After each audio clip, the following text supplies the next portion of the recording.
Hi, everyone. Welcome back for another Excel tip.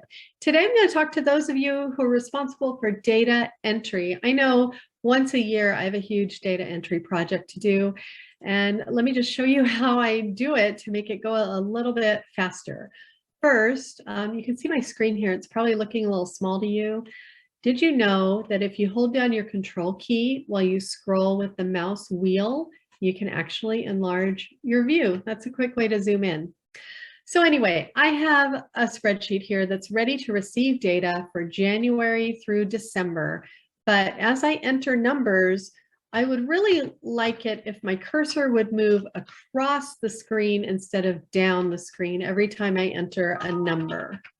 So we can do that through the Excel settings. Under File, way down at the bottom, there's an Options menu, and you can choose halfway down on the left, Advanced. And the very first choice is, after pressing Enter, move the selection down. Change that to say Right and click OK. And now, when you enter numbers, your cursor will move to the right.